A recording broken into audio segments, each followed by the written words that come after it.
Hey, welcome to Guitar Knobs, the guitars, gear, noise, and nonsense podcast, hosted today by these knobs. Tony Duzik, Pick Guardian.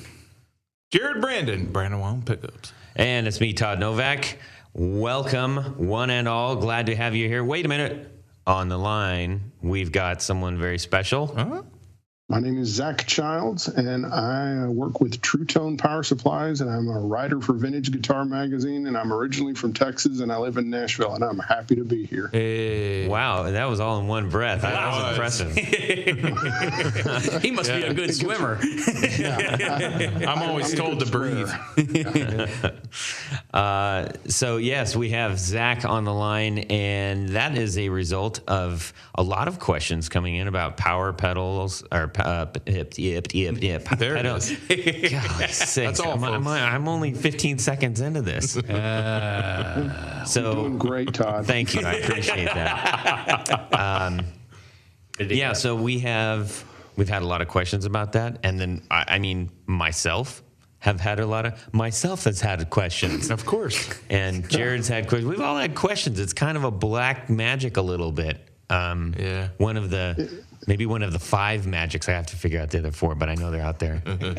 Yeah, I agree. It's kind of it's something that everyone kind of grasps at, and it's really not that complicated. But it's one of those things you really have to educate yourself about a little bit, and then you can empower yourself to really make good choices with your pedals. Very well said. We are going to get in deep into, I guess, pedalboard power 101 is what we might be calling this. I don't know. We'll see.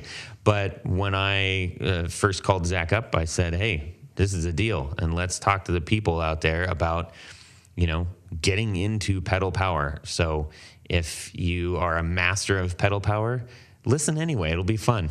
Right. But I suspect that most of us aren't, because we know as much as is dangerous, enough so all the LEDs turn on, and then we're like, cool, it works. Yeah. So, and then hear buzzing. yeah. All right. Yeah. We've got a lot to cover. We've got a really big show. And Right. first off, we're going to start off with what's going on this week. No, we're not. I'm gonna mention something really quick. We got a couple mentions. I want to throw out really quick that on October 15th in Chicago, we have an event coming up. Well, the Guitar Knobs aren't putting it on, but our friend Johnny Balmer at Alchemy Audio has put together a really great event dubbed the Alchemy Audio Gear Swap. Alchemy Audio, along with dozens of vendors, take over a giant area at Fort Knox Studios. It's going to be all about buying and selling and meeting other builders and enthusiasts and stuff. So it's like a mini guitar swap meet. I want to Guitar go. pedal swap meet. Well, I think a couple of us are going to be going. Yeah. And probably even I doing a wish I was there. podcast. You should be there too. I want to get a table and sell stuff. Yeah. Well, that's kind of the plan. We're going to go over that after the swap show. stuff. So more to come on that. We'll make sure that the posts are out there and the links and all that good stuff. I know that this goes out to a lot of areas except, beyond Chicago. But I think it's worth mentioning just because it's something that's happening at ground level, and maybe it'll encourage other people to do those as well, if nothing else. So if you're in the area, awesome. Make sure you make it down there. If you're not in the area and it sounds like a cool idea, maybe you could start one wherever you are. I think there's a Fort Knox in Nashville now too. Oh, yeah? Yeah. Interesting. Really? Nashville. He's talking My about goodness. where the gold is. No. That's on the way to Nashville. Hey, I like gold. Okay. Yeah. No, but it's Fort Knox Studios. Because when I was looking up the info on this, there's one down in Nashville now too. It's like practice space, studio space. Interesting. Well, something else that's going to be kind of neat down there is you got like food trucks and beer trucks, and Now you're it's got all talking kinds my of stuff. language. Yes. Yeah, it's That's like a what big. I was going to say. Now you're talking my language, Yep. too. It's a trucks. big guitar and pedal circus. very excited. There's nothing better than feasting your eyes on a huge amount of gear instead of just looking at a screen all day. I'm While sipping a behind you. beer. Exactly. That's right. You gotta touch the gear. That's right. Exactly. Yeah, you gotta. I think Tony might have something for us too. I would like to say something. Yes. To all of our listeners Yes. and subscribers. Okay, now make sure I don't have to edit this 20-minute speech down to, I will do my best. Okay. But I feel Have fun I'm very with it. passionate Okay, do about it. this particular cause. Excellent. We enjoy doing this and This is going to be a podcasting long out. one. I can feel it. Podcasting outwards to the world. Yes. If all of our listeners and subscribers like what we're doing, you can really show your support by becoming a patron on patreon.com. For less than a couple of strings cost, or maybe even a really nice set of elixir coated strings. Oh, I like those a lot. You can help keep this podcast going and growing, and you can get one of our really cool Guitar Knob t-shirts. Yep. As part of the deal. And there are different levels. They're the good ones too. They're not crappy t-shirts. No, these are good t-shirts. I have one. And it works. So, how can you help? Well, you can show your support at patreon.com/the Guitar Knobs. And I know we all really appreciate you sharing in our experiences, hopping on Facebook, letting us know about different things, taking the little quizzes and little questions that we post towards you. And we really do look forward to your continued support. We go on there too now. We do. go on there and comment and talk to We see everybody. all. So please help us out and do some good That's right. for the world of guitars. Very well done. Thank you. Okay. That's all I got. Thank you. I appreciate that. Yes. Okay. Tony, you're on a roll. So, Jared, why don't you tell us what's going on in your music world this week? I got it. I bought it. I got it. Okay. The Gibson Hummingbird, man. I talked about last week. And one of these I'm days not he's gonna going to come in stress with on something that he hasn't talked about. No, I'm going to talk about this, but it branches over to a new topic. Okay. So I bought the guitar. It's everything I want it to be. It's just whatever. I already went about it last week. So now I'm at the point where I've got an old vintage instrument, and the guitar has never had a knob. A strap button put towards the heel, the neck heel, where they usually are on any guitar, really. And Modern acoustics. That's right. And I don't like the feel of the strap being tied to the Headstock. headstock. We're going to fill in all your words for you. Thank you. I need that. I agree wholeheartedly. I bought a Waterloo guitar that, it's not a vintage guitar, but it's a vintage style guitar, and it didn't have a strap button, on the heel. Mm-hmm. And I tried that, connecting to the headstock. It was awful. It's just, the balance is bizarre. Yeah. It's a weird feeling, and you're thinking about that instead of playing. So, exactly. And that's why Johnny Cash played up by the end of the fretboard. Because and that's when it you shifts say everything down. Yeah. And that's when you got to say drill, baby, drill. Yeah. That's probably what I'm going to do. But I wanted to bring this topic up. I mean, But you already have a new top on the thing, so I don't think putting a screw in there is going to hurt you too much. But if you saw it, I mean, they extracted the old top and kept the original binding. I know Tony's giving me a face right now. Wait, I should have brought it in, but I was just too nervous to bring it in because I just got it, But it has the original binding, and they somehow, I don't know how they did it. And that's one thing Dan won't do is, Tony, trust me. I'm shaking my head too. No, this is awesome. Now I have to bring it next time. You should have just brought it this time. I know, but you guys are just messing with me. No, so I'll probably drill the thing, but it's a 62. It's in really great condition. It sounds amazing and probably better than it did originally. Well, as we discussed, I think the smartest and safest thing to do is to drill into the bottom of the heel, which usually has a little piece of plastic. There's no plastic there. It's just wood. All right. Well, it can be disguised rather than going into the side of the Yeah. neck or to the side of the guitar. Yeah, if it's up on the thing I don't like about it, if I were to drill it on the bottom though, it would be sitting on it in the case, right? Yeah, that it does. I don't. And my dad's 69 Dove that I think he did this some years ago. He actually drilled it up on, not on the bottom but the side. Yeah.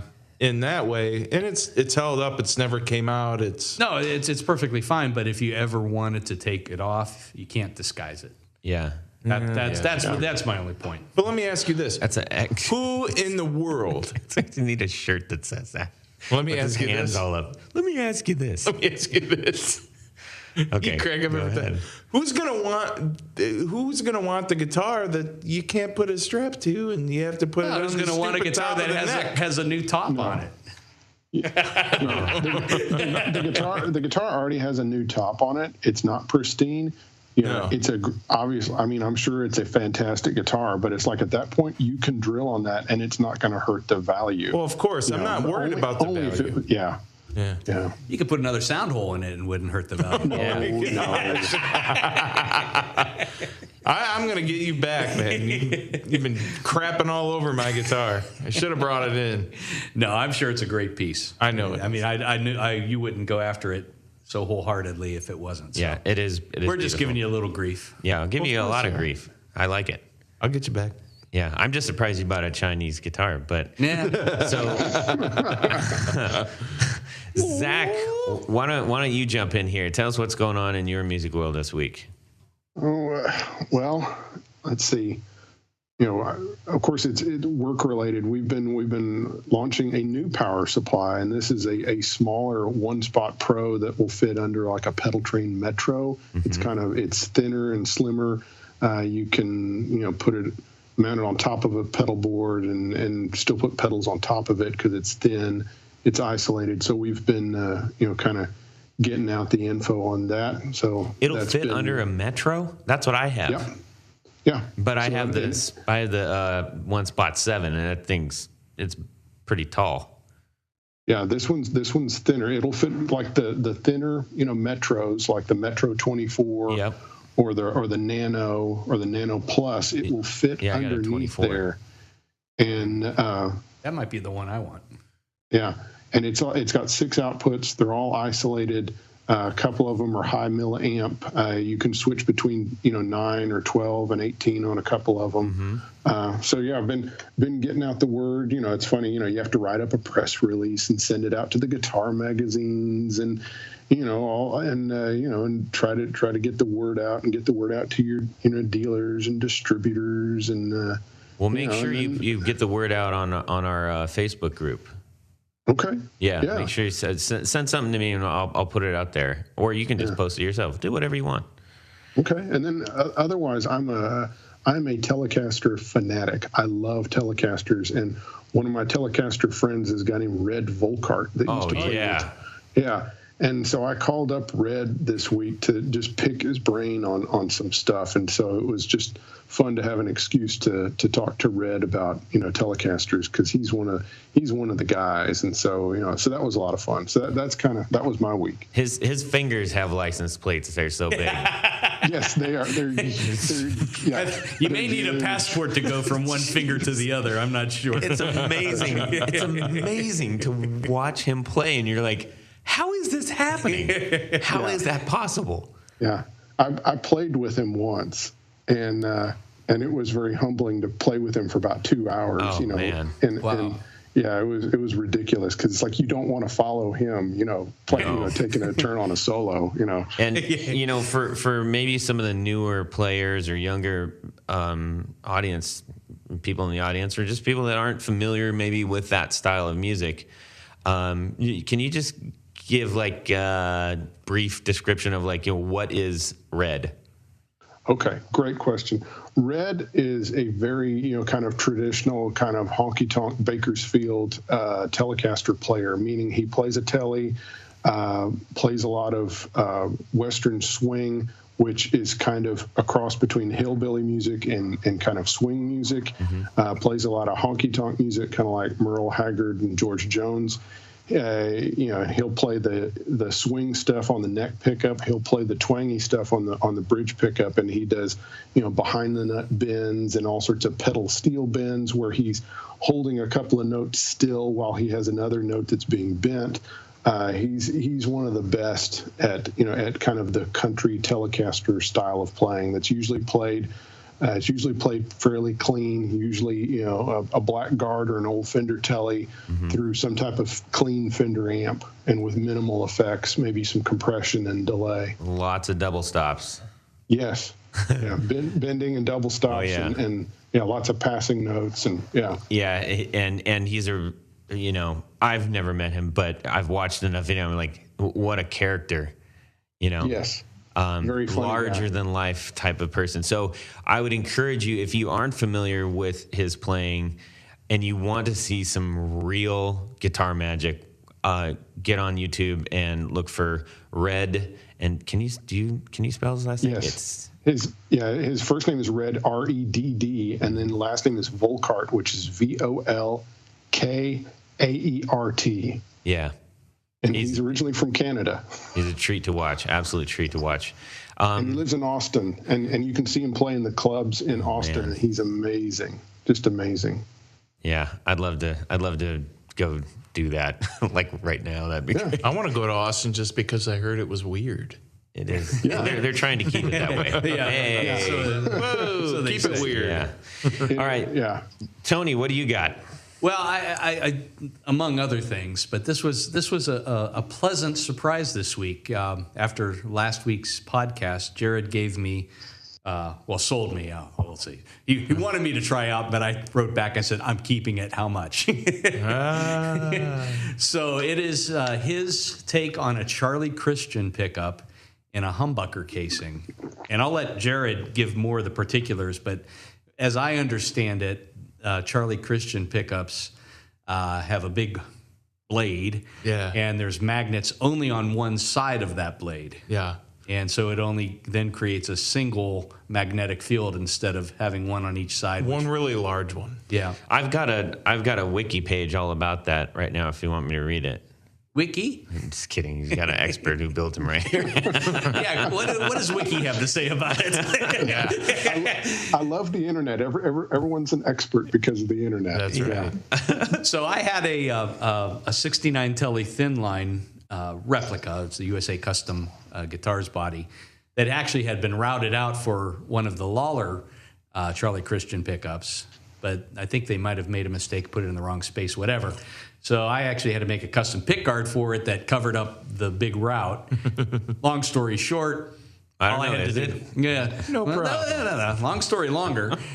So I was able to drop this humbucker size piece into the same spot, and I am just really thrilled with how it sounds. It's considerably different than a standard Tele neck pickup.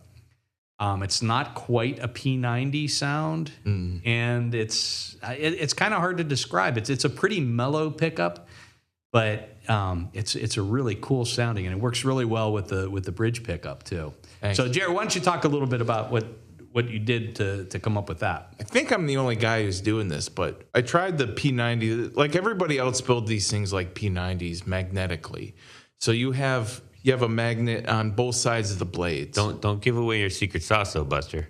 Oh, I could. It's not really a big secret. I mean, I'll share. It's up to you. I mean, I'll share it. I'll share it about it. So everybody knows an old Charlie Christian is not even quite 3K, and when I say 3K, that means I don't think everybody does know that. By the way, like I think very few people know what we're talking about at all. Right? Okay, an old Charlie. Then listen to the podcast from podcast 30. Well, I think just I'm refresh their memory. 20 or something. The original Charlie Christian, like Tony somewhat explained, it's got really I think 4 or 5 inch blade. They're 2 really long magnets that sit underneath the face of the guitar, and that creates a really large magnetic flux. And there's even some adjustable screws on the face of the original Charlie Christian model guitar that you can lower. Well, basically, you can tilt the whole pickup, and that changes the magnetic flux bloom where the strings vibrate, where the relation is of the bloom and the strings, kind of changes the tone. Not a lot of people realize that. So what I did was I basically put all my magnetic power on one side of the blade. And now it's not a long bloom like the original, because of course it has to fit in a humbucker casing. But still, the one I make, of course it's not, I'm not going to give you the exact Charlie Christian tone, but I am going to get you closer than what you usually buy now, from everybody else. But that's not something that's not an everybody else kind of thing. That's relatively hard to find, correct? It's very hard to find.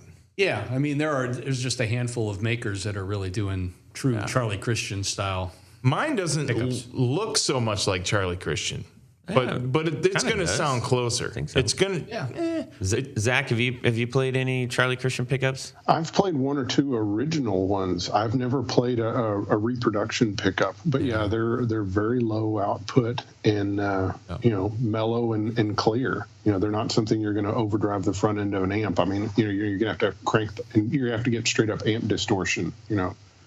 So, but yeah, they're neat sounding pickups, and it's neat that you're able to get that sound without routing out half the guitar. That sounds like something that I don't know. Maybe Jared, maybe you should connect with Zachy. Yeah, I mean, if you want to try one out, you can always test one out. Sure. But because of all the magnetic powers on one side, you get you get more magnetic power than you actually do out. And when that happens, you get a lot more dynamic kind of hear more when your fingers, rub across the strings or whatnot or any of that. Well, anyhow, that's what that was my week. I mean, I mean, among other things, but it was really cool to be able to take a guitar that I, had, I really liked the guitar, but now I like it a lot more. That's good.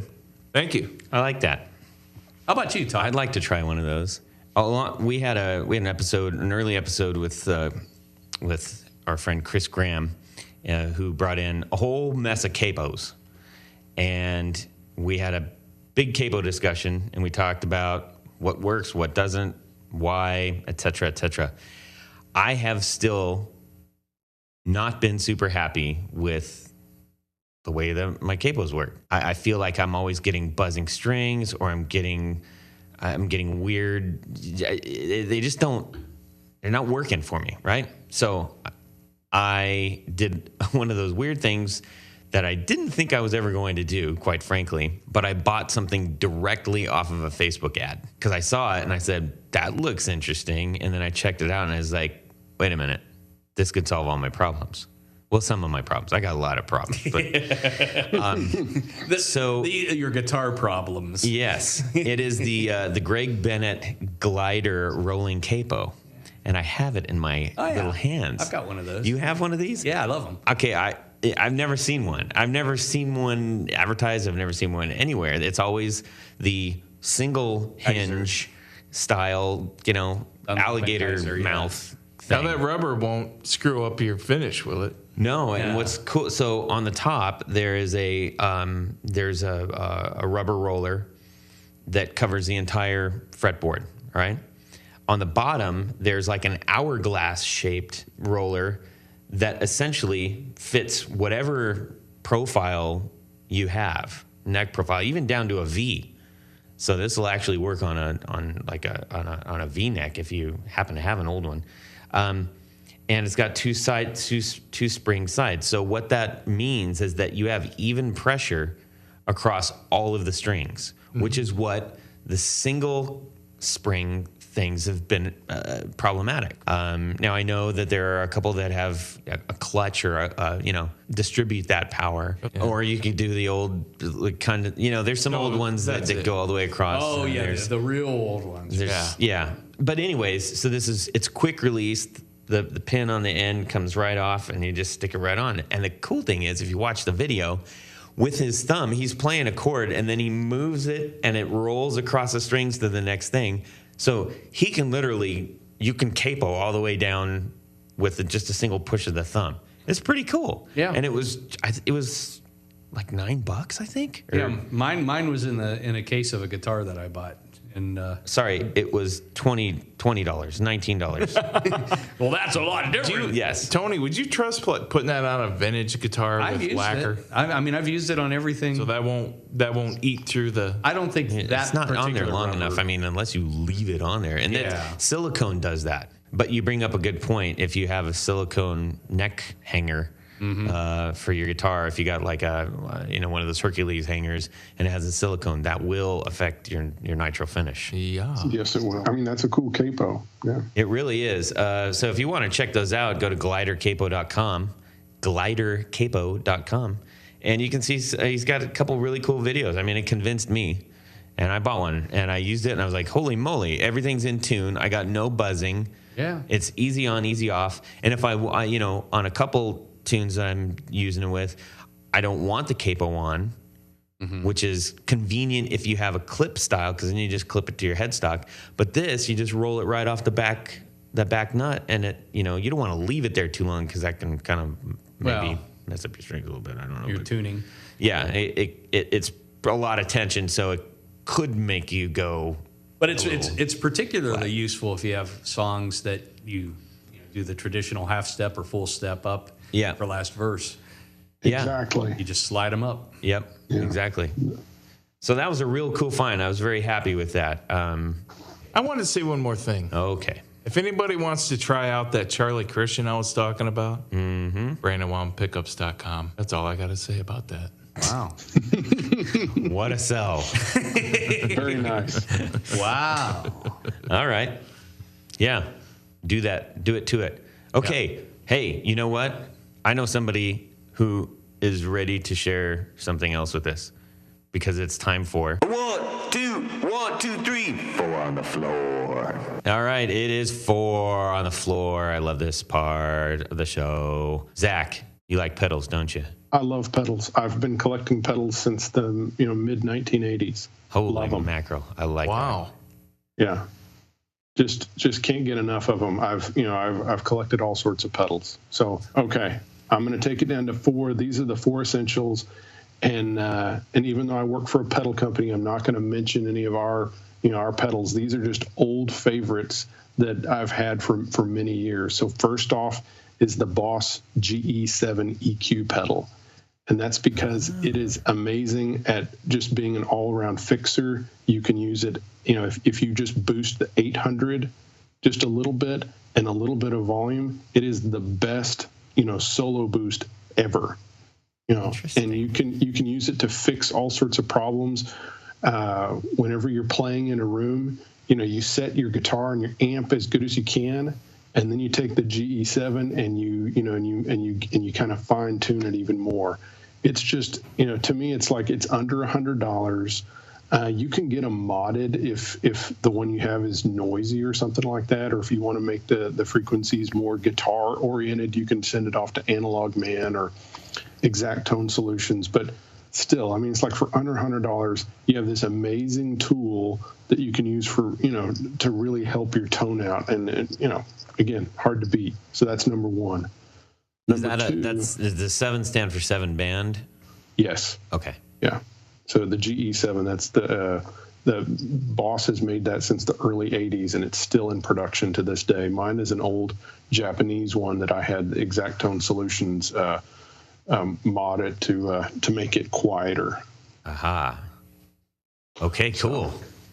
So number 2 is the Ibanez Mostortion.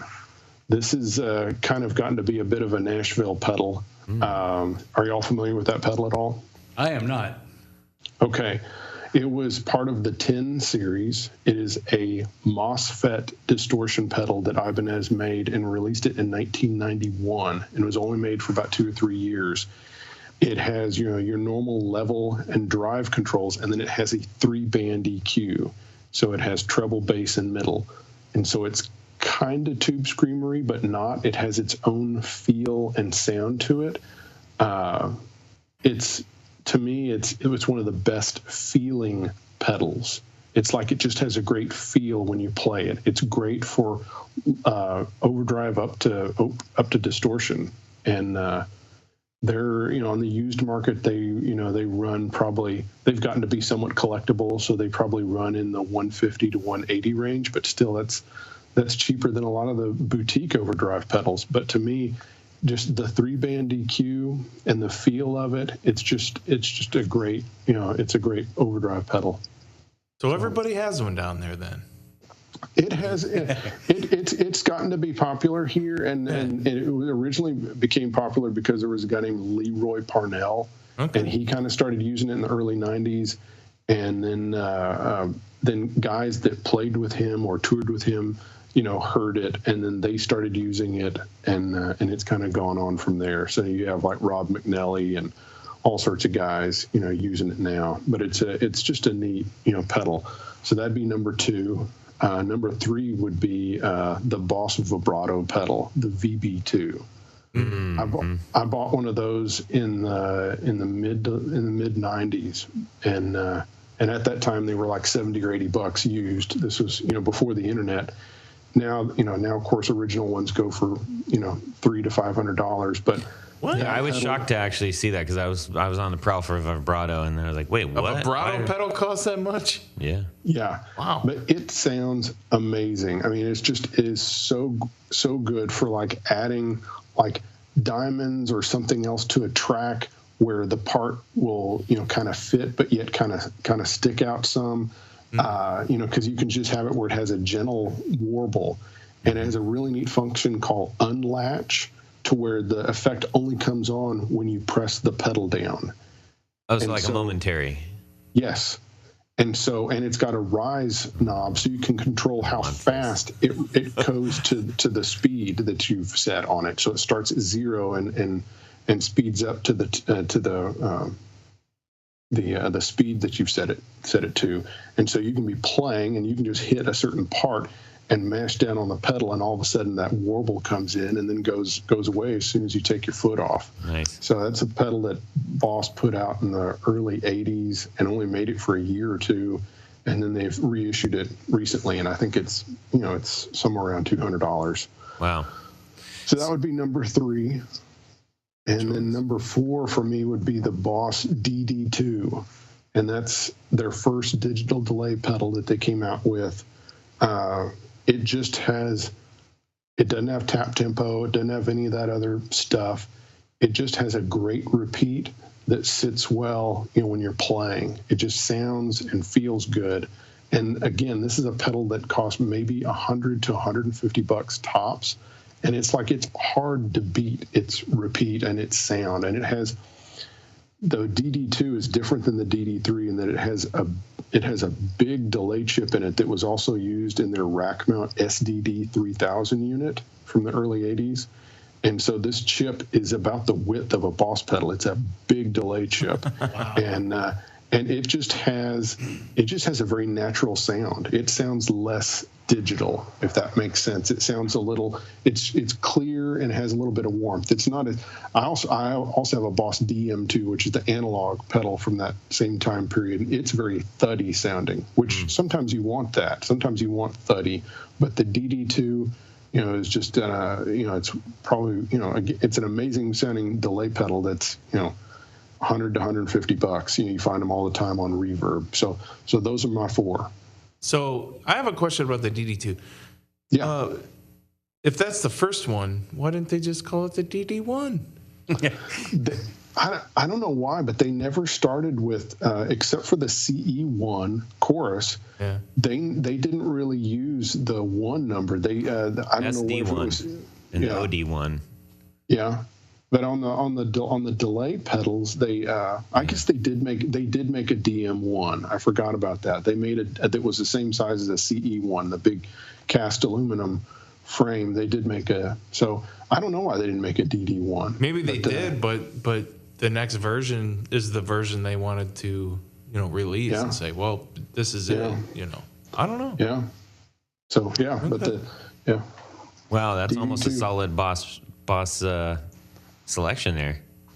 Yeah, which is kind of except for the Mastortion. I kind of collected. I like MXR and Electro-Harmonic stuff and all sorts of different brands, but Boss stuff was just to me, it's like Boss stuff is pretty indestructible. It's it's great stuff. People will badmouth Boss pedals, but it's like, if you can't go and get a Boss overdrive pedal and a tremolo and a delay pedal at a store, and you can't play a gig with those things, then you have a problem. Yeah. Then you don't know what good tone is, and you can't make it if you had to. Yeah, it's an interesting thing, because when you're talking about shelling out money now, it's kind of like you might know that pedal is every bit as good as anything else you're looking at, but you aren't getting a unique fingerprint as far as like a boutique builder. And I think that's where people kind of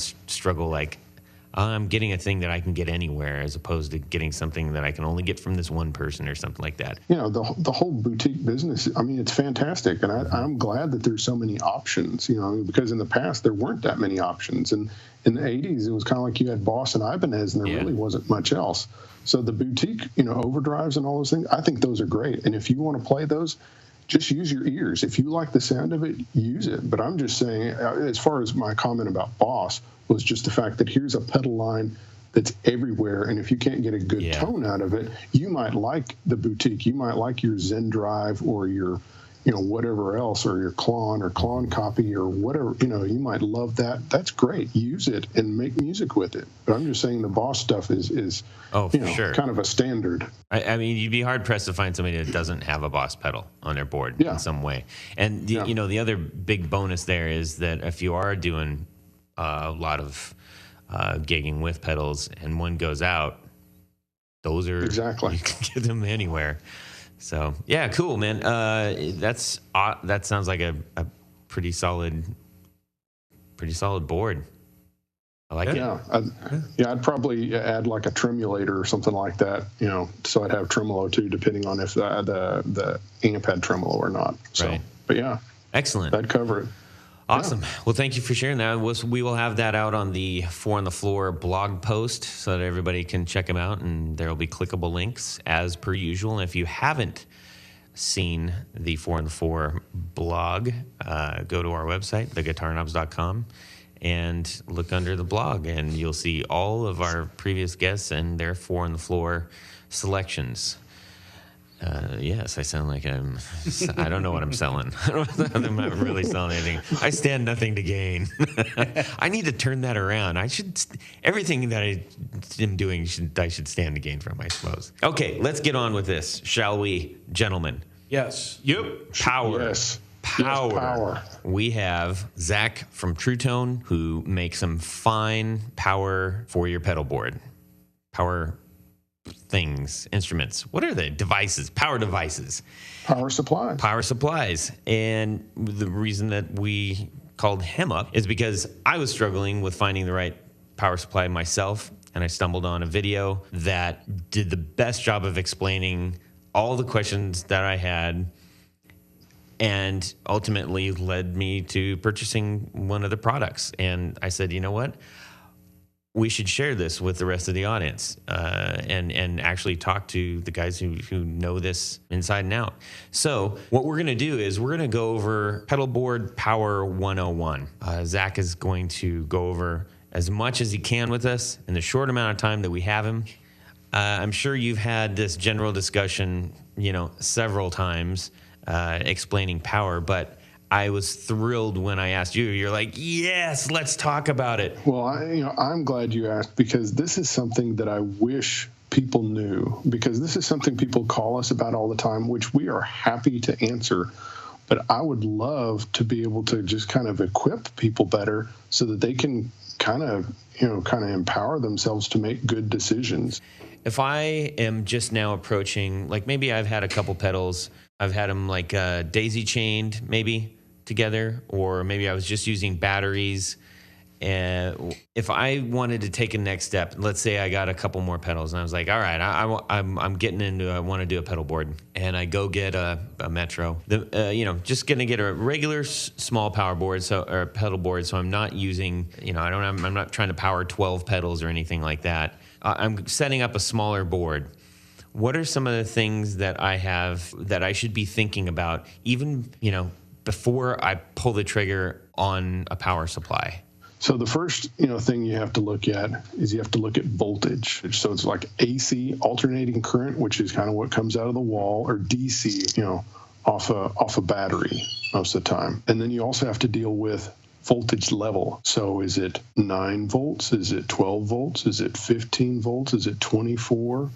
So those are things you need to find out. Most pedals take 9 volt DC. Mm-hmm. So anyway, so you have AC or DC, you have voltage level, then you have polarity. Like what's polarity? Well, on AC, you don't have to worry about that, but on DC, you have positive and negative polarity. And so you need to know what the polarity is so that you don't mess up your pedal. Or, sometimes it will just not work. And sometimes you can actually damage a pedal by giving the wrong polarity power to a pedal. So you have the standard is center pin negative. And so that means, the tip or the inside, of the plug is negative and the outside is positive. And they will put this little symbol on the pedal or on the power supply where it looks like a concentric circle, and there will be outside of the circle that will be connected to a negative sign or a positive sign, and the inside of the circle will have a line coming from it and will have a positive or negative sign to it. And that's how you find out the polarity of it. Of course, you could also find out from the owner's manual or from the website. So that's very important. So let's say you have a pedal and you want to power it properly.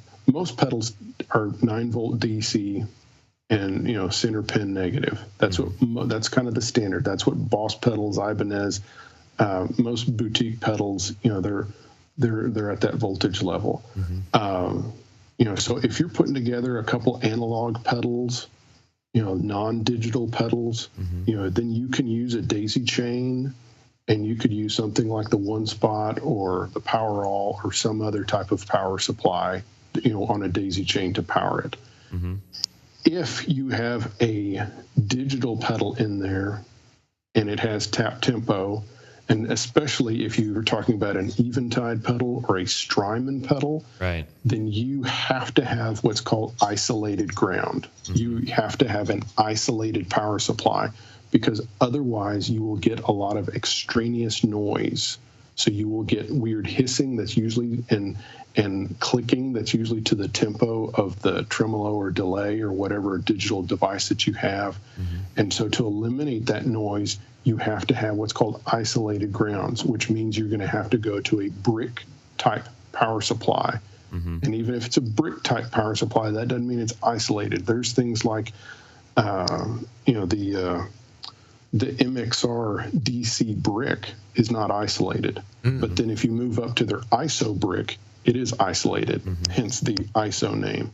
I think it's also worth mentioning that, I think the reason that I ended up with the Truetone is that the first one that I bought, I've mentioned before, I don't have as massive of a guitar budget as I would like. And so I got mine off of Amazon, and I was having problems with it. And come to find out, it wasn't actually isolated after all, even though it claimed it was. So you do need to do a little bit of, don't just look at the title of something, Yeah, I have a Yamaha chorus pedal that I've talked about numerous times, and it was in my 4 on the floor. And when that is plugged into a daisy chain, that causes really funny noises. Yes, and that's due to just some pedals don't like to share a ground with another pedal, and it just ends up having noise issues. So for pedals like that, you just end up having to use an isolated power supply. And Todd is right. There are power supplies out there that will say they're isolated and they're not. Especially, I hate mentioning names, but there's a company called Donner that will they do make some isolated power supplies, but they make some that are not, and they call them that. And so you have to be an expert to know. But if they say toroidal, and if it's bigger, and if it has like a vent in the side, then that is most likely an isolated ground analog style, in other words, a transformer power supply. See, now we're kind of getting into some other, we're just going to take a quick side trip to, there are two types of power supplies. There are digital switching power supplies, like the One Spot and the One Spot Pro, or there are transformer-based power supplies, like the Voodoo Lab, or like the original Boss PSA 120, not that 120T, but these are the power supplies. If it's an analog or transformer-based power supply, it can only take one voltage in. So in other words, it can only take 120, and it puts off heat. And so, you have to have, there's country-specific versions of it, and it can only take 120 volts. So, and go ahead. Sorry. Okay, I was going to ask what the tone purists prefer, if it makes a difference, the digital or the analog. It depends. It all depends on what you're trying to power with. I don't think that there's people that say that. I mean, of course, there's people that say one battery might sound better than another, but I haven't heard people say that one power supply sounds better than the other. I will hear people say that a power supply sounds better because it's quieter, because they're hearing the sound, the tone more, and not the noise, and they fool themselves into thinking it sounds better, which I guess, well, it does sound better because there's not the noise, but the tone is actually not different. So, right. Okay. So backing up to, so you have the analog, transformer based that puts off a lot of heat, and it's inefficient, and therefore it's limited by the amount of milliamps that it can put out. And so like a Voodoo Lab Pedal Power 2 Plus puts out about 800 milliamps, or a transformer based power supply that, like a wall wart, puts out about 200 milliamps. And that's what you used to buy in the 80s and 90s, like from Boss and Ibanez. And they put off heat. And but the digital ones, like the One Spot, or like the Strymon Zuma and the Ojai, or the One Spot Pros, those use digital technology, and so they can take anything from 100 volts AC up to like 240 volts, and they're going to take whatever voltage they get from the wall, and they're going to convert it to 9-volt DC or whatever the spec is of the unit. It's much more efficient, it's lighter weight, and it has a lot more power. So like a One Spot, Pro, like the CS7 can put out, it's smaller than the Voodoo Lab and has over twice the power because it's different technology. It's not limited by the weight and the heat being put off by a big transformer, which a transformer is a big coil of copper wire. Right, that's what's in your hand. And that's what's in an old style, power supply. Right. So it's kind of old school and new school. But if you want to power Strymon pedals and have these high milliamp eating, pedals, you almost have to go to a digital, type power supply like ours or what Strymon's making.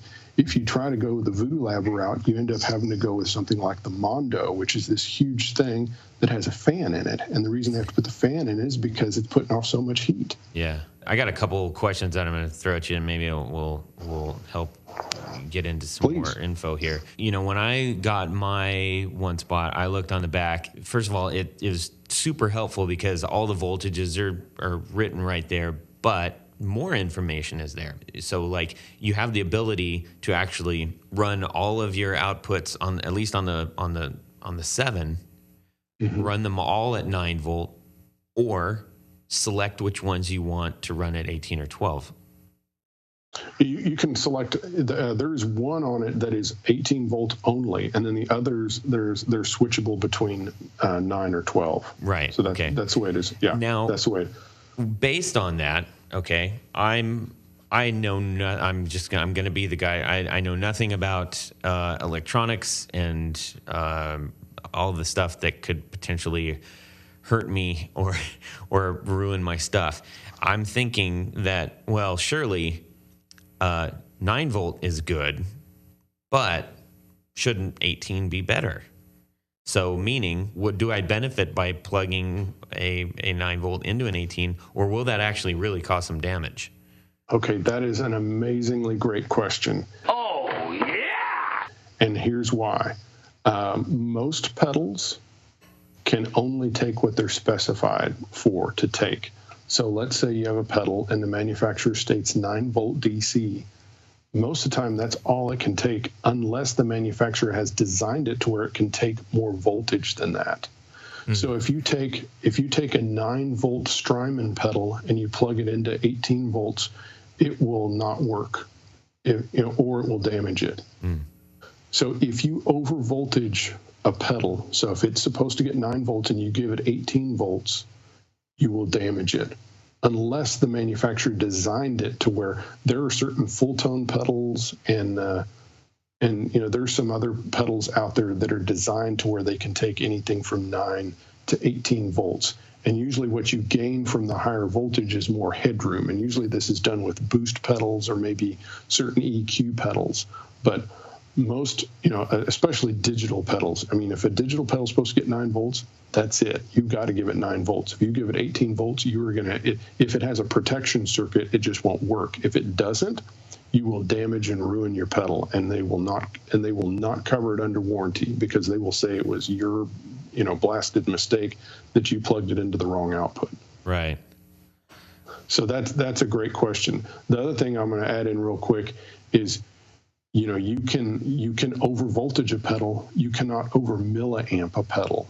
So, because that's another question that we get a lot, because let's say you have a power supply and the output that you're using is 500 milliamps.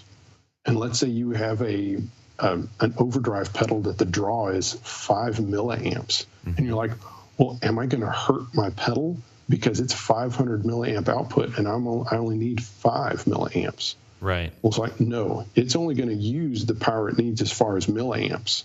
Right. So that's okay. But the voltage, it's not okay unless you can find that out usually from the website, the websites of manufacturers. Sometimes they're like the exotic RC booster, I think, can be run at slightly hotter voltages, the OCD is another pedal that certain versions of it could be run at 18 volts, and it just kind of makes it react a little differently. So I'm the guy that doesn't know like what a milliamp is, right? But that is important, because above each of those plugs it says 9V and 1000 M something, right? Mm-hmm. Right. Now, I don't know what that is, but maybe if we're listening, if we're all listening now, we do. I know that you guys have a product that essentially you can test your pedals to find out. Yes. Why don't you tell them about that? So that was, it's called the milliamp meter, and we made it because we wanted to answer this question for people. Because most of the time, manufacturers will not state what the actual draw of their pedal is. They will state the specs of their power supply. Mm. So it becomes confusing, when like Strymon will say, well, this pedal, needs 300 milliamps when it only actually needs 200, or when line 6 says you have to use this 9-volt AC power supply, but then you find out that, wait, the pedal can actually take either 9 volts AC or DC, and then its milliamp draw is actually much lower. So we were trying to make a product that would just kind of help answer questions. And so it's called a milliamp meter, and you plug in a power supply on one side and you plug in a pedal to the other, and then it's going to tell you, it has a little digital readout, and it's going to tell you exactly what the milliamp draw is of the pedal. And then you can mess around with the knobs, and most of the time, the milliamp draw is only going to change if it's maybe an old analog delay or an analog chorus or something like that. As you turn the delay time up higher, it might draw a few more milliamps. But like a Strymon pedal, like a Timeline, I mean, it's going to be running 250 amps, milliamps or something like that. And even no matter how much changes or changing the delay time or patch changes, it doesn't really draw more. Right. And from what I recall, that's a pretty affordable device, right? $29. $29. So you could check pretty much all your pedals and everything, and actually really know what you're using, and probably get a little smarter on the way. Yes, it was an object to kind of just help educate people. Yeah. Zac, I wanted to ask a little bit about the ability to use like European voltages and things like that. Okay. I'm assuming that would require a different lead-in, obviously, if you wanted to plug it into a European outlet. But I really like the idea that if you were a touring musician and did some gigs over in Europe, that you'd be able to safely power up your board. Is what I'm saying right? Yes, you can take any of the one spot products, the pros or the standard one spot, and you only have to worry about changing the end on a regular one spot, and of course changing to a different IEC cable, and you don't have to worry about it. On the 12, it has a little switch that's actually for the 9-volt AC part of it that you would have to change from 120 to 220. But otherwise that's part of the strength of the digital power supplies in the one spots is you can take them anywhere in the world. You don't have to worry about a step up or step down transformer. You just have to worry about having the proper end, on the plug. Mm-hmm. One of the questions that I had when I was initially looking for a new pedal supply was I'd kind of reached that level where I said, okay, I think I have more pedals than I have supplies for. Right? Right. I could either buy one that has 7 or buy one that has 12. And I was like, I would need another board to put the 12 and my pedals on. So if I'm interested in a 6 or a 7, or even let's just say 6 or 7 output power supply, mm-hmm. but I have 1 or 2 more pedals than that, what do I do? And that is a good question. What you do is your analog pedals, like your overdrives or compressors, EQs, pedals like that, you can put those on a daisy chain. Mm-hmm. Digital pedals cannot, because again, they don't like to share ground. So you can't daisy chain Strymon and Eventide and line 6 pedals, but okay. You can daisy chain OCDs and Zen drives and tube screamers and stuff like that. And so what you would do is off one of the outputs, you would get a daisy chain, and you'd come off of that, and you could power up a couple more pedals. And again, I'm sure you probably have plenty of power. It's just, again, you just have to be careful about not putting pedals on a daisy chain that will cause noise problems. Gotcha. And analog pedals are not going to do that. Again, your overdrives, distortions, EQs, things like that. Cool. Now, what about placement of the actual the unit? Yeah, the unit. Like, does that matter? It does when you have an analog transformer based one. So, with a I hate naming names, but with like a Voodoo Lab or some other type of transformer-based power supply, mm-hmm. you can have proximity issues with certain overdrives and wah pedals, and that when it's close to the unit, it causes noise. Aha. The one spot does not do that because it's a digital power supply, and so Double it does not have. Yeah, so it doesn't have. And the Strymon Ojai and Zuma are using the same type of technologies we use. Of course, we beat them to market by a year, but that's another story. But no, that's another advantage of the digital power supply is that it doesn't have proximity issues, and the transformer, because it's a big transformer and it's radiating, stuff and heat, it can have bad interactions with other, especially like wah pedals with those inductors and things that are on them. And if you put it near a Voodoo Lab, all of a sudden it can get wacky. So it's kind of like it's inducing a magnetic field, like a pickup does. Yes, right? It is. Yeah. Yeah. When I was a kid, my dad had Yeah, like a PA system, and that's all I had to amplify my Cirrus Harmony guitar, and I would actually get a radio. If you listen real closely to the speakers and to the amp, you could hear a radio station, the local radio station. I thought that was always kind of funny, but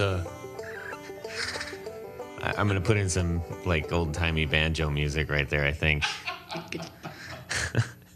Anyways, what are some of the other things that maybe somebody who's considering a new power supply might need to think about? Well, I think just knowing the demands of their pedals. So if you can write down your pedals, and then you can know like what the voltage is and what the milliamp draw and polarity in those things, then that will equip you to make good to make a good decision as far as which power supply is good for you. Because if you have some pedal that only takes 15 volts and it takes this many milliamps, well, that's going to kind of limit your choices. Mm-hmm. That's a good way to start. Is okay, these are the pedals that I have.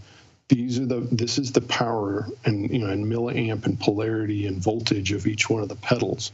When you do that, you can make great decisions.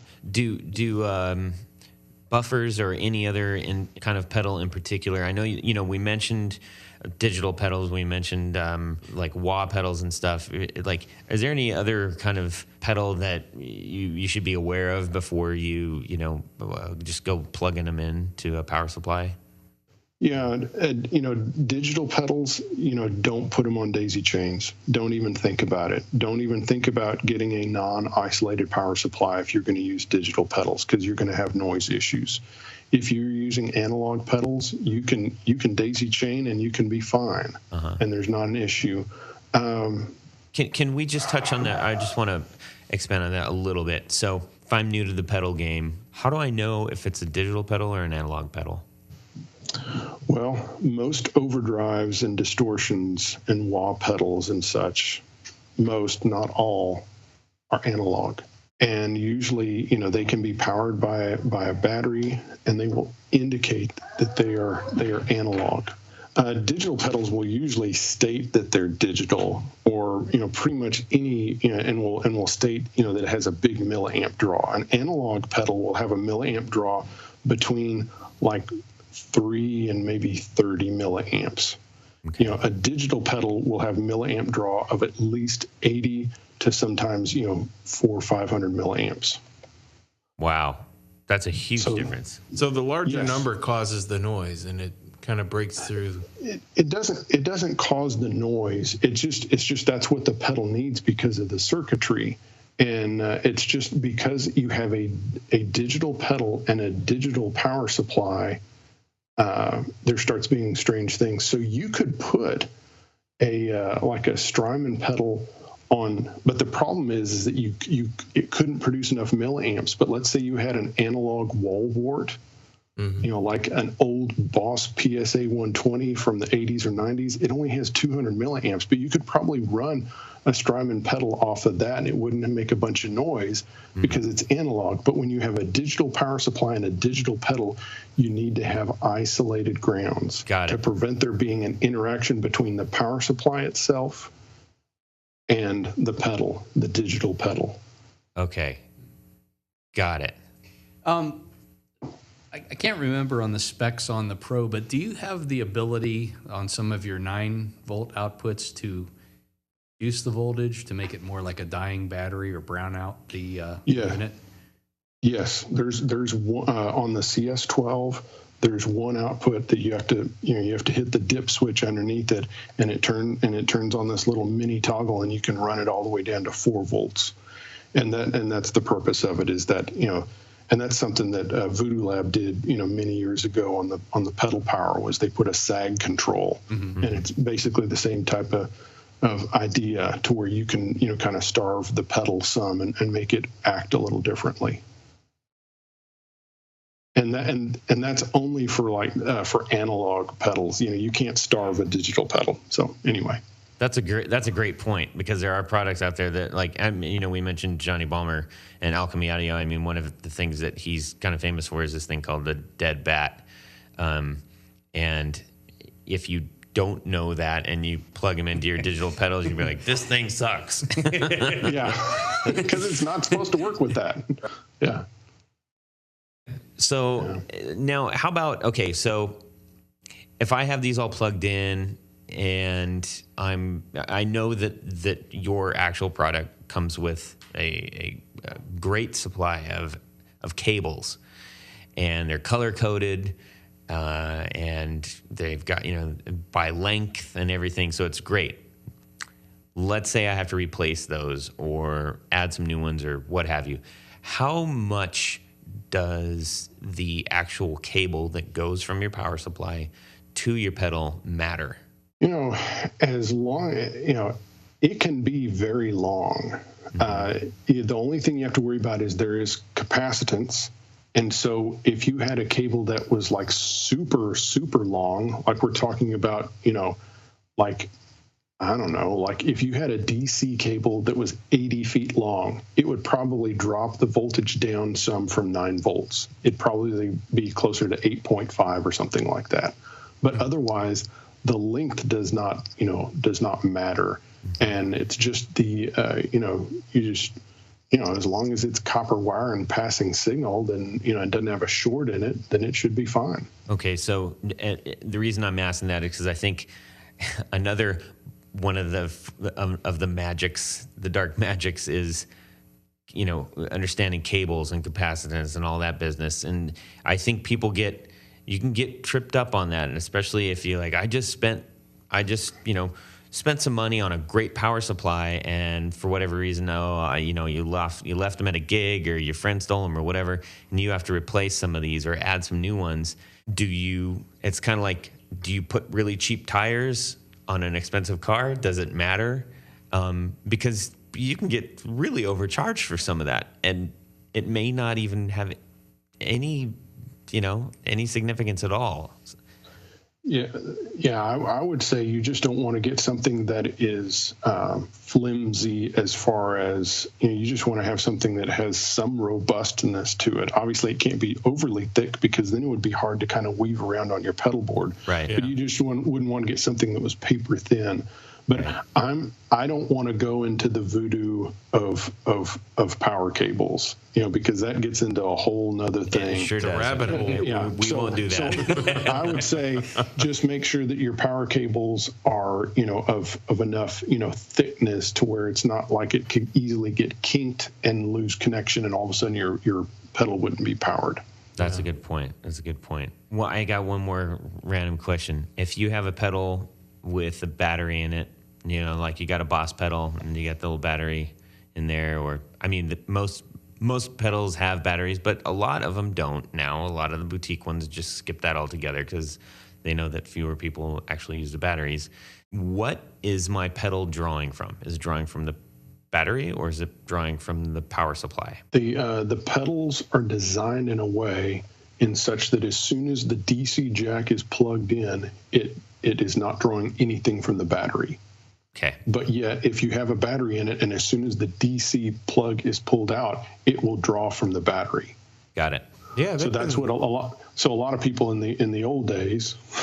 It sounds old timey. Yeah, it was just bring on the banjo music. Yeah, bring on the banjo. But yeah, it was common. A guy had a couple pedals on a little board, and he would make sure that he had batteries in them too. So if anything went wrong, you just yank the daisy chain out, and everything still runs. Right. Well, man, thank you so much. This has it's been great. I wish I would have had this discussion a long time ago. Yeah, me too. And a few $100s ago. Yeah, would have helped out. We didn't bring you on to solely plug Truetone or anything, but I will say, as one who bought it with my own money, I really like that product, and I feel very educated about that product, which makes me like it more because I understand it better. I appreciate that from a product. So just throwing that out there. Thank you. Yeah, thank you. Because there's a lot of really good information, and I think you cleared up a lot of things. I learned a lot tonight too. I need one of those. That's what I know. That's what I've learned. Yeah. Well, You need to. I really appreciate it. It's one of the hallmarks of our of Truetone is we want to educate people, and we answer the phone. So whenever you call us, you get a person. If it's during business hours, you don't get something where you have to put in a code or an extension or anything. And we're there to talk to people and help people out. And so me being here today, it's like I just want to help people, and whether they choose our product or another person, another company's power supply, well, that's fine. But just, I want people to know that, okay, this is how I can make good decisions so I don't damage my pedals and so my stuff, continues to, I can keep using it for a long time. Right. So that makes me happy. Especially if you're just getting into the game. I love it when people call and ask questions, because I would rather people ask a question for me than damage their pedal. Yeah. Yeah. Hey, knowledge is power. That's a good one. Power to the people. So, power to the people. Yes, all of the headlines and catchphrases are about to spill out of our guts right now. So I'm going to nip this in the bud. Okay. Let's move on, shall we, to our Would You Rather? Very well done, Jared. That was beautiful. Yep. Okay, what do we got? Okay, this week's Would You Rather is, would you rather have the old opened in the back tuners that you could see the gears? I think the inline Klusons, right? Any kind. Something like that. Or would you rather have the sealed version? Like things like Grovers or Schallers or. I love this question because, there's a couple of things. There's the aesthetic, point of view, but also there's the headstock weight and how it changes. So, like, if you take an instrument and it has Kluson machine heads on there, lightweight machine heads, and then you put heavy machine heads on there, it will change the tone somewhat. Yeah. And it's kind of subjective as whether you like it or not. So it's just like Les Paul guys. There's guys that go like, oh, I only want Klusons on there. And then there's guys, no, you got to put Grovers on there. Right. But even basses, guys would take, like they would take wrenches and stuff like that and clamps, and they put it on old P basses and stuff when they were recording, because they wanted to have more headstock mass, because they wanted to move the dead area. Because on Fender basses, there are dead spots. And so by adding headstock mass to it, they would end up moving the dead area to a better area. And so there's so much, having to do with, when you start changing headstock mass, it changes the tone of the guitar, and it changes, just some of the way it interacts and plays. So not the feel so much, but yeah, if you take a guitar and it has Klusons, and then you put, Schallers, it will definitely change the sound of the guitar. Yeah. And to be clear, Klusons are the open back where you can see all the gears working together. Typical. Yeah, and Kluson also made the seal or covered back gears. Yeah. But I think in this case we're the talking stamped about ones. That Yes. yeah. In this case we're talking about a true sealed, like Right. a Grover or a Schaller. Or, And so it's fair to say that most of the what would be considered vintage instruments would typically have had the either uncovered, open, or stamp covered Kluson style. that's a fair assessment. Yeah. So Go ahead. yeah. So I didn't answer the question, so I just kind of started. So would you That's rather? great. So That's would great. you rather? Hey, man. He jumped right in. Knowledge is power.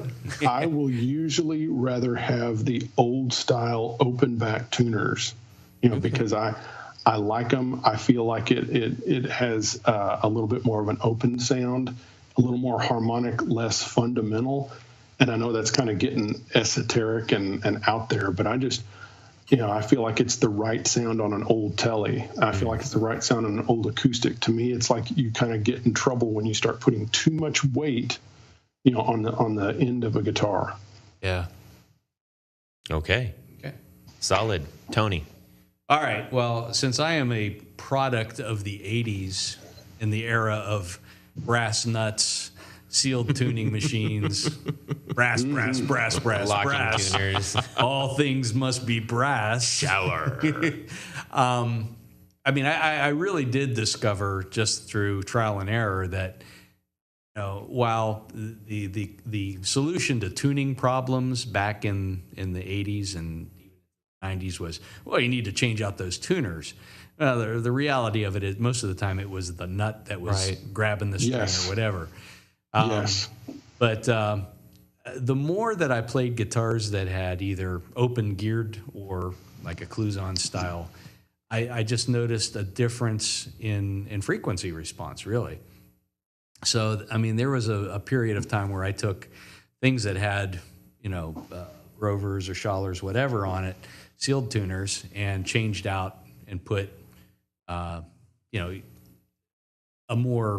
lighter weight, I guess is a better way to put it, tuner on it. And they sounded like completely different guitars.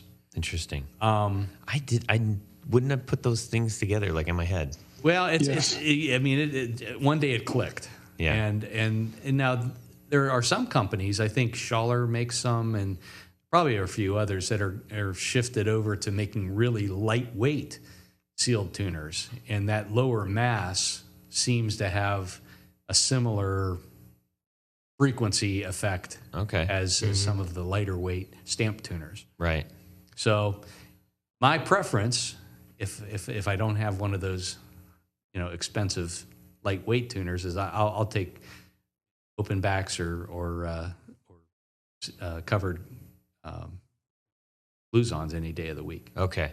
Jared. Well, it depends for me, but I swear I'm going to choose. Okay. But let me share some of my experience here. I bought a 65 Gibson SG, and it was a standard, and the wrong tuners were on it. And I found some new old stock tuners. I don't think they were really ever used, but when I got them, the crank, you turn the thing, and it was super hard to turn so when I opened it up, when I cracked the box open in the back, all of a sudden it became loose. And it was just some sort of, I have no friction, idea. Like it was too tight on it or Yeah, something? it could have been. I did all 6 of them, and they worked like brand new after that. Interesting. Now, they weren't made very well back then. No, So- I mean, a stamp tuner is definitely not machined to the same standard Right. as one of the sealed tuners. But my goal with the guitar at the time was to make it as, original as possible. And I was going to be darned if I was going to, ream the holes out for Grovers. Yeah. So, but that's my experience with those. So you're going with open? Nope. Oh. Aha. So, See what I had to do. on a guitar that I'm going to take to a gig and play all the time, I'm going to go with the Grovers, man. Really? Yeah, I'll go with the closed Grover. They're reliable. Okay, fair On a enough. Gibson, Grover on a Gibson. Yep. All right. Interesting. Todd? Well, I'm kind of fighting in my head right now a little bit because I have some that I love to play at gigs that have open and some that have closed back. However, I have had them in the past, open backs, where because of what you mentioned before, where like everything is just smaller and thinner. The actual twisting peg itself is much thinner. And I feel like those just went out of tune a lot. Like chintzy. Yeah, it just felt a little bit like, and I'm not saying all of them, but because I'm using my guitars mostly for gigging, I'm going with closed back, a solid sealed tune. Right. I'm going to hook you up with some Grover Stay Tights. Okay. Now do that. By the way, the locking tuners is a totally different wood. No, these are not locking tuners. No, we'll get into that in a different episode. But Grover Stay Tights are open backs. But I think they're machined to a higher specification. Yeah. And to me, those Okay. work really well. Okay, time to put a bow on this thing. We want to say a humongous thank you to Zac for joining us. Zac, you want to kind of give us a couple parting words? Thank you so much for having me as a guest. And, I encourage you to go check out the Truetone Lounge, a show that I host where I interview guitar players. And of course, I will pass along to all of our friends, about your show, and I really appreciate you letting me be on it. Yeah, man, you bet. We appreciate you being on. We will be in contact with you again, I'm sure. And we got to have you to talk about the actual pedal line as well. So we'll let you go. Thanks so much. So just got to mention a couple other things real quick. We want to give a humongous thank you to Matt Brammer, David Wolfson, Martin Cliff, and Tom Barazin for their role in helping us out. And they are executive producers. And if you would like to become an executive producer, head on over to patreon.com/theguitarknobs to find out how. It's super easy, man. Yep. Be sure to check out truetone.com and learn a little bit more about these power supplies that they provide. And look, if you want to get into another brand, we're not beholden to Truetone, but they gave us a great understanding of what power is all about. So check out some other ones, but just be smart about it. Make sure that you're looking everything up and